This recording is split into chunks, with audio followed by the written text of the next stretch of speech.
Muy buenos días a todas, a todos ustedes. Muchas gracias por su presencia. Como hemos acordado platicar con ustedes por la mañana previo a la sesión, hoy estamos de nueva cuenta comentándoles algunas de las actividades que tendrá hoy el grupo parlamentario en la sesión de referencia. El cambio de horario obedece a algún movimiento también en agenda que han planteado para las reuniones de la mesa directiva. Entonces, es precisamente por lo que pasamos, digamos, de las 9:30 a las 10:15, poco más o menos. Este será el horario en donde estaremos de manera cotidiana platicando con ustedes. El día de hoy estará en la propuesta a la mesa directiva la iniciativa con proyecto de decreto del grupo parlamentario que presenta Juan Cepeda en relación a reformar el artículo 76, fracción 13ª, derogación de la fracción 9ª del 89 y reforma al artículo 102, apartado A de la Constitución Política de los Estados Unidos Mexicanos. Resumen del asunto de la Fiscalía General de la República, que ahora le voy a pedir a Juan precisamente que pueda hacerle los comentarios puntuales.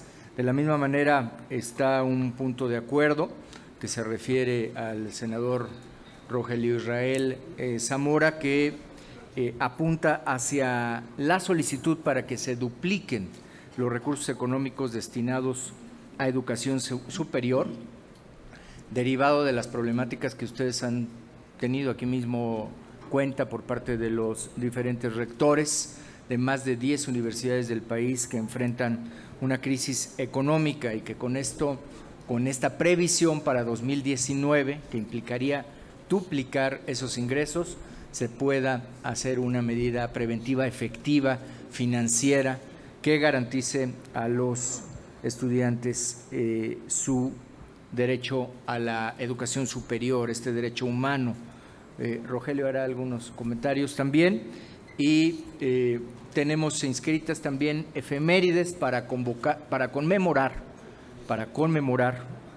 los sismos del año pasado, del 7 y 19 de septiembre, y por supuesto también para solicitar información respecto de temas de protección civil de este mismo edificio, dado que hemos tenido comentarios de algunas cosas que no están claras. Queremos tener primero la información y después hacer el análisis. También hoy estará posicionando por parte del grupo parlamentario el senador Juan Manuel Fósil respecto de la política económica en el asunto de la glosa. Y finalmente les haré algunos comentarios de los análisis que hemos realizado a esta Ley Federal de Remuneraciones de los Servidores Públicos. Algunos comentarios importantes y por lo pronto se quedará con ustedes el senador Juan Cepeda. Gracias, coordinador. Buenos días a todos los representantes de los diferentes medios de comunicación. Gracias por atender nuevamente nuestra conferencia de prensa. Agradecerle a mi compañera senadora, a mis compañeros senadores y por supuesto a nuestro coordinador. Como bien lo refería él, hoy le damos continuidad a lo de hace una semana, que presentamos la Ley Orgánica de la Fiscalía General de la República, pero que falta complementarlo con el marco constitucional y como lo adelantamos hace una semana, hoy presentamos la reforma a 3 artículos constitucionales. Algunos se modifica, uno se deroga y otro se propone un contenido totalmente nuevo. Y aquí puntualizo que el tema del fiscal general de la República es prioridad para el grupo parlamentario del PRD, sobre todo en este nuevo tiempo de nuestro país, donde se viene destacando de manera permanente una cuarta transformación. Sin embargo, nos preocupa esos comentarios del presidente electo, donde la semana pasada respuesta o a reacción, ojo, de una nota que aparece en el periódico Reforma, que es producto de la investigación de la Auditoría Superior de la Federación, donde presuntamente hay desvíos por más de 700 millones de pesos en Sedatu, y que el fin de semana sale el presidente electo a prácticamente defender a la imputada. Nosotros sostenemos que es tan peligroso fabricar culpables como tan peligroso es fabricar inocentes. Antes de emitir ese tipo de juicios, se tienen que encauzar las investigaciones. Por eso, insisto, la necesidad de generar una Fiscalía General de la República autónoma e independiente. Y hoy estamos presentando esta iniciativa donde nosotros sostenemos que el artículo 102 constitucional en su apartado A tiene que precisar el nombramiento de este fiscal. Nosotros proponemos entonces que solamente sea un mecanismo donde participe la Suprema Corte de Justicia de la Nación y el Senado de la República en el nombramiento de este fiscal. También estamos proponiendo que el presidente de la República saque las manos desde el proponer, desde el nombrar y el remover al fiscal general de la República por algo muy sencillo. Ya vimos esas señales que una vez en el ejercicio del poder y con la facultad de poder remover al fiscal, evidentemente no va a tener la autonomía ni la independencia. Y estamos estableciendo el servicio profesional de carrera para que todos los propuestos a fiscales especializados salgan de este mecanismo que le va a dar certeza y profesionalización a los nuevos fiscales especializados. En términos generales, eso es lo que contempla la iniciativa que hoy estaremos presentando a nombre del Grupo Parlamentario del PRD. Gracias. Gracias. Muchas gracias a los medios de comunicación que nos acompañan nuevamente esta mañana. También agradezco a mi compañera senadora y a mis compañeros senadores que me den esta oportunidad de exponer un tema que para el grupo parlamentario es de suma importancia, porque en los jóvenes estudiantes sobre todo es en donde creemos nosotros está ya no el futuro del país, sino el presente. Sabemos que una buena educación va a repercutir a corto plazo en las decisiones que se tomen en nuestro país. Ante las medidas emergentes o a la urgencia que hay de apoyar a universidades que se encuentran en una crisis económica, nosotros ya hemos manifestado como grupo parlamentario nuestra solicitud tanto a la Secretaría de Hacienda y Crédito Público como a la Secretaría de Educación Pública para que realicen y impulsen económicamente estas universidades como la de Morelos, que están pasando por una crisis económica, pero también analizando los datos derivados de estas situaciones que se han presentado, detectamos que según el Centro de Estudios de las Finanzas Públicas de la Cámara de Diputados, hay un presupuesto designado para este ejercicio 2018 de 119,000 millones de pesos que nosotros estamos promoviendo con un punto de acuerdo que hoy se estaría subiendo al Pleno para que se duplique para el ejercicio 2019. Entonces, ¿por qué es esto importante? Porque actualmente mantener a una persona recluida en una cárcel, su mantenimiento representa anualmente 60,000 pesos en promedio y de un estudiante el Estado está invirtiendo 51,000 pesos al año. Es decir, estamos gastando más en las personas que tenemos en la cárcel que en los estudiantes, y eso no puede ser. Entonces, agradecemos mucho el apoyo que como grupo hemos realizado a esta propuesta, y el día de hoy estaríamos planteándola ante el Pleno de este Senado. Muchas gracias. Muy bien, finalmente comentar con ustedes, porque nos preguntaban ayer, precisamente después de la Junta de Coordinación Política, qué es lo que opinábamos de esta Ley Federal de Remuneraciones de los Servidores Públicos que se aprobó pues en un procedimiento fast track, retomando además, y esos son los riesgos de retomar de manera apresurada, pues una iniciativa de 2011. De inicio creemos que esta ley tendrá observaciones que tendrán que ser puntuales, dado que, por ejemplo, y ya se ha comentado, se advierte una contradicción con el artículo 94 en su fracción segunda, que establece que la remuneración que perciban los ministros de la Suprema Corte, magistrados de circuito, jueces de distrito, consejeros de la Judicatura y magistrados electorales no podrán ser disminuidas durante su encargo. No advertimos que haya algo que esté haciendo una salvedad respecto de este análisis. Lo mismo en el caso de Pemex, de Petróleos Mexicanos.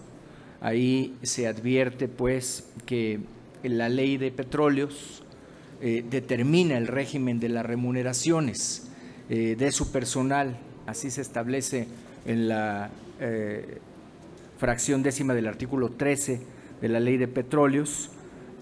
Lo mismo encontramos en instituciones de educación superior. ¿Cuál es el riesgo aquí? El riesgo es que se debe considerar esta autonomía de las instituciones de educación superior, dado que ahí hay servidores públicos de carrera, hay profesores eméritos, profesores que tienen toda su vida dedicada a la educación y que podrían ver afectado directamente su ingreso por esta falta de análisis. De la misma manera, bueno, algunos otros puntos, déjenme comentarles, que hemos encontrado en el análisis conjunto del grupo. Se sigue hablando de Distrito Federal, ¿no? Eso es obvio porque pues fue una iniciativa de 2011, pero ya no está actualizada, pues. Se habla de referentes en salarios mínimos, cuando hoy tenemos una unidad de medida actualizada. Se sigue hablando de la Procuraduría General de la República, no con la referencia a Fiscalía General.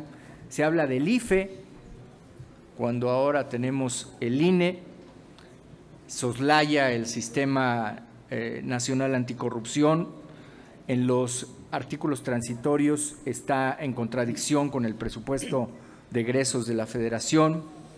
Entra en contradicción también con la Ley de Servicio Exterior, la Ley del Ejército, la Ley de la Fuerza Aérea Mexicana, la Ley de la Armada, en contradicción con el apartado B del artículo 123 constitucional.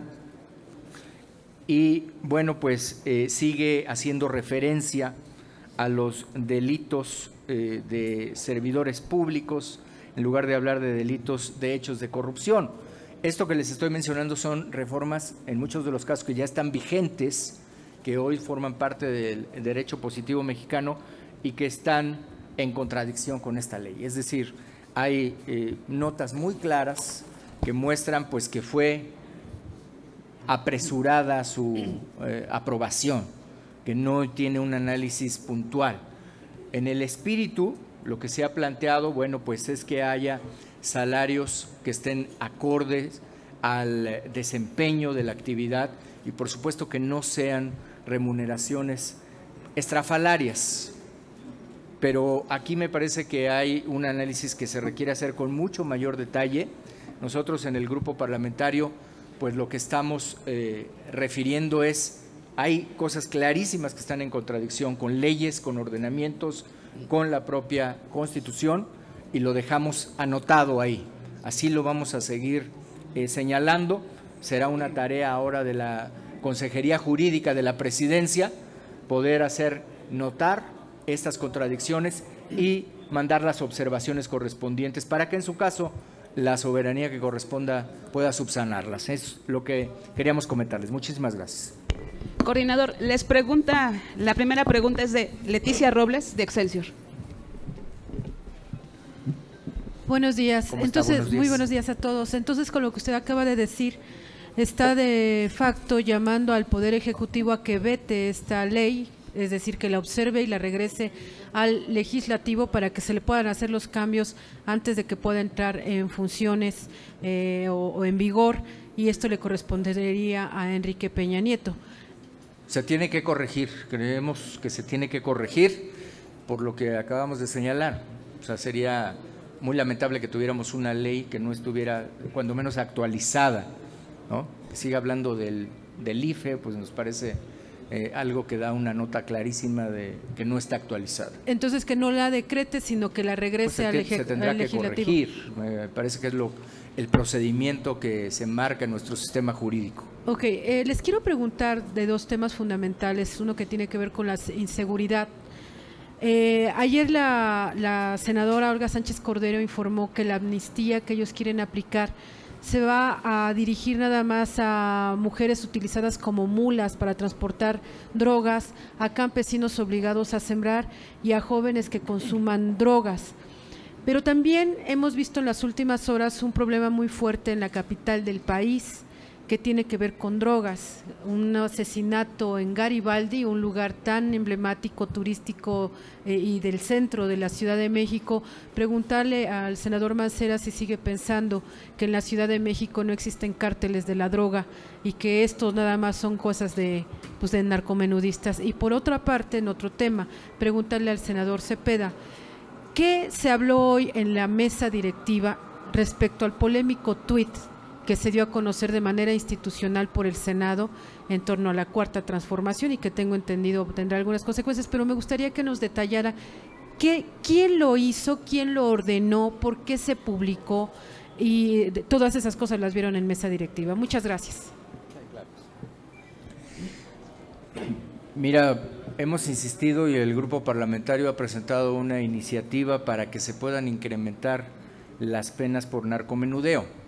Las amnistías que has comentado de inicio son procedimientos específicos y me parece que ahí nosotros podemos tener coincidencia. Nosotros mismos estamos trabajando por esto, porque se deje de sancionar a personas que fueron engañadas, sobre todo a mujeres indígenas. En la Ciudad de México hicimos una preliberación importante de mujeres indígenas precisamente en estas condiciones. Y como lo dije en la ocasión pasada, en la conferencia de prensa pasada, estamos de acuerdo en el análisis de esas amnistías con el espíritu que tienen, que son específicas, y no lo que se había dicho que sería general. Y por lo que se refiere al narcomenudeo, sin ninguna duda te lo digo, se tiene que endurecer, porque se está abusando de la permisibilidad de la ley, se está abusando de las salidas anticipadas, se está abusando de los criterios de solución previa y se está beneficiando a mucha gente que hace de su vida diaria el delinquir, su ocupación. Entonces, el espíritu que tiene la reforma al sistema penal es para evitar injusticias y para evitar que se sancione con prisión cualquier caso, pero estos de narcomenudeo están demostrando en todo el país que pueden generar una escalada mayor, y yo te puedo augurar desde ahora que si no volvemos a un ejercicio de mano dura contra la delincuencia, como en su momento cuando se siguió la política de tolerancia cero, que dio los resultados que dio, va a ser complicado. Es, desde mi punto de vista, indispensable. Y dejaría a Juan para el tuit. Nada más para decirle, ¿sigue pensando que no hay narcotráfico aquí? Es una polémica, yo creo que ha sido muy debatida ya. La autoridad federal puede contestar. Sí. La autoridad federal. Esa es una competencia de la autoridad federal y eso era como que otra debería. Con relación, en efecto, a la polémica que generó este tuit posteado en la mañana en la cuenta del senador Martí Batres, pues miren, hace un momento tuve oportunidad de manera particular de poder dialogar con él sobre ese asunto. No fue en el pleno de la mesa directiva, fue algo particular. Él ofreció una explicación que me parece sensata. Ustedes saben que siempre hay un staff que maneja redes y de repente hay quien tiene una iniciativa de subir algún comentario o alguna información que a su juicio cree que es lo correcto, pero que la consecuencia es que es a nombre de una institución como es el tema del Senado, que además es uno de los poderes de nuestra República. De manera particular me ofreció que no vuelve a ocurrir eso, se disculpó y yo lo entiendo en el sentido de que todos estamos aquí aprendiendo. Fue una novatada. Sí, sin duda, fue una novatada. Y en ese sentido, pues lo entendemos toda vez de que estamos aprendiendo y que venimos con el ánimo de construir. Gracias. Le pregunta Mari Carmen Arellano. Hola, doctor. Hola, Mari Carmen, ¿cómo está? Yo tengo dos preguntas. La primera es que ha surgido una desinformación dentro de la información de diferentes, la Cámara de Diputados, el Senado de la República, el mismo presidente electo, de que este país está en bancarrota. Quisiera saber su opinión y qué le merece que esta declaración no solamente se haga para toda la Ciudad de México, la República Mexicana, sino que esto cruza fronteras. Y la otra, usted luchó mucho por que la Ciudad de México tuviera una posición y ahora se ve rebasada cuando se dice que la Ciudad de México ya no va a ser CDM. Usted acaba de mencionar que pues el INE, el IFE no es el INE y que así han pasado algunas cosas. ¿Qué referencia le da que un lugar en el que usted puso a la Ciudad de México no se respete? ¿O qué pasa? ¿Y qué pasa con esa transición de terciopelo que yo creo que ya en algún momento ya no va a ser así? Gracias por su respuesta. Mira, nosotros atendemos a los indicadores económicos, micro y macroeconómicos. Desde ese punto de vista de análisis específico, lo que yo puedo concluir es que el país no está en bancarrota, pues. Me parece que ha sido una declaración que se tiene que ver más en el contexto político que en el contexto económico. Yo creo que ha habido varios grupos que han refrendado ya este asunto. El país tiene pues las finanzas que conocemos, el endeudamiento que conocemos, pero me parece que sería ir mucho más allá el tema de colocarlo en bancarrota. La Ciudad de México, ayer yo escuchaba alguna declaración de la jefa de gobierno electa, en donde decía que tiene un endeudamiento responsable y eso pues me da mucho gusto escucharlo, porque la verdad es que así es como ha sido. El endeudamiento de la Ciudad de México es un endeudamiento AAA, es un endeudamiento que tiene la supervisión de la Secretaría de Hacienda y yo creo que el país tendrá que ir y seguir en esta ruta.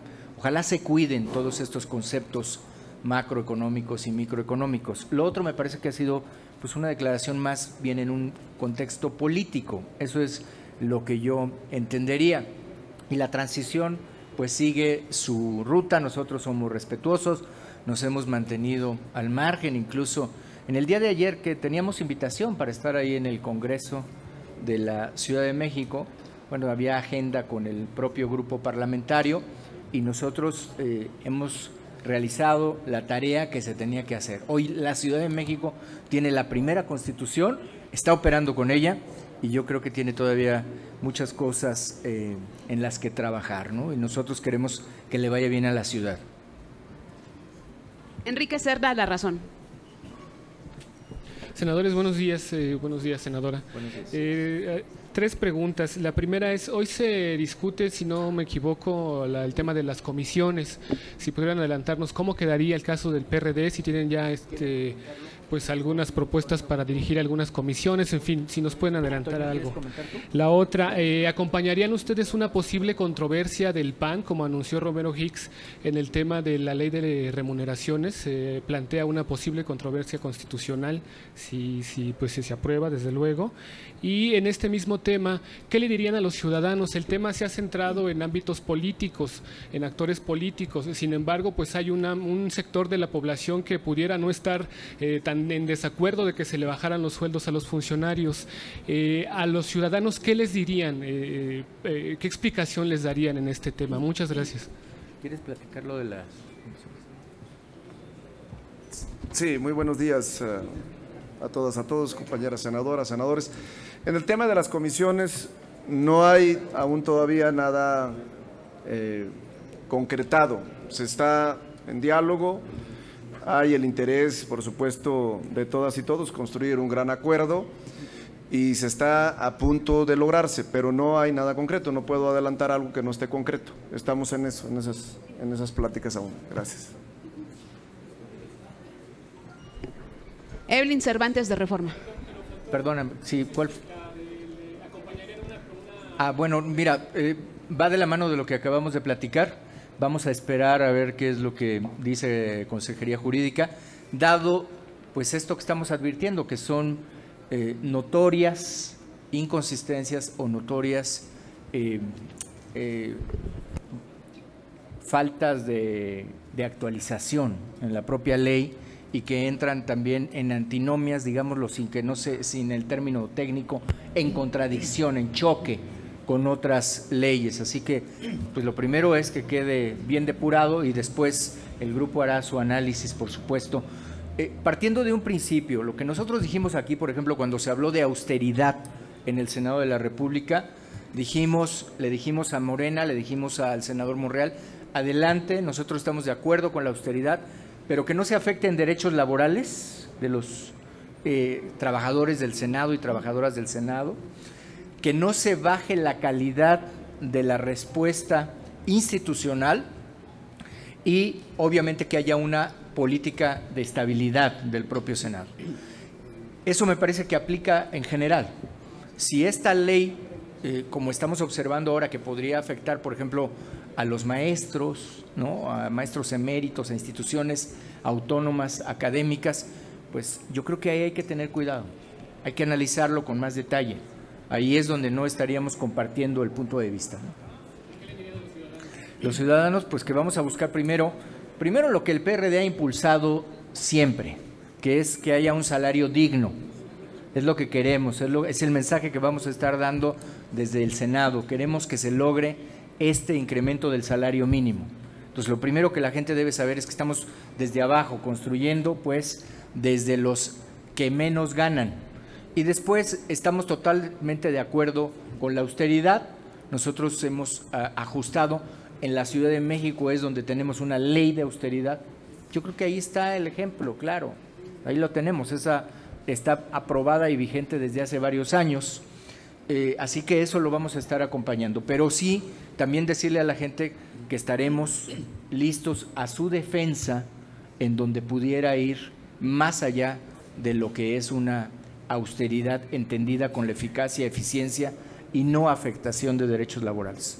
La última pregunta es de Evelyn Cervantes, de Reforma. Gracias, Hola. senador, buenos días. Nada más días. para preguntarle, entonces, retomando lo del tema de la ley de remuneraciones, respecto al salario de los ministros, ¿cuál es el planteamiento que harían desde el PRD? Y también en torno a estos salarios, como el ejemplo del director de Pemex. Por otro lado, preguntarle, se planteó que, bueno, Javier Duarte y su esposa han tenido un emporio de más de 90 propiedades, tanto en México como en el extranjero.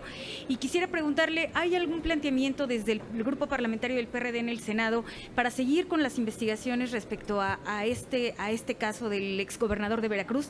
También preguntarle, a un año de los sismos, ¿hay donativos que se siguen manteniendo en la opacidad respecto a cómo se distribuyó el dinero en el tema de la reconstrucción?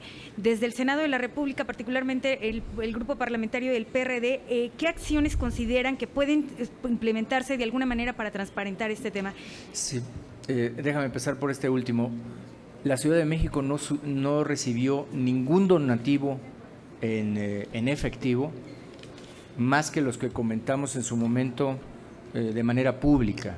Fueron muy pocos realmente, muy pocos. Ingresos en efectivo, la carrera que se organizó, algo que llegó por las embajadas, pero muy poco. La gran mayoría de los recursos de donativos no fueron directos a la Ciudad de México. Nosotros insistimos desde el Senado de la República, obviamente, a conocer el destino de esos donativos, porque tampoco los conocimos nosotros.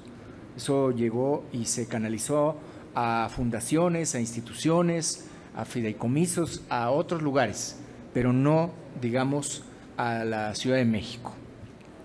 En el caso del exgobernador, hoy tenemos esta nota, esta información, y vamos a insistir, pues, en que se depure, en que se llegue hasta las últimas consecuencias, en este y en cualquier otro dato en donde hubiera que darle satisfacción de investigación profunda a la ciudadanía, de investigación profunda, de que se llegue hasta el final.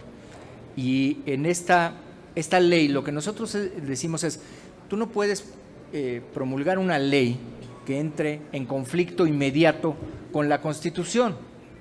O sea, pues si se tiene que reformar la Constitución, ojo nada más. En el caso de Pemex hay que tener mucho cuidado, porque en el caso de Pemex se tiene a trabajadores de altísima especialidad que hoy están trabajando en Pemex porque tienen un salario acorde a esa alta o altísima responsabilidad y alta o altísima especialización.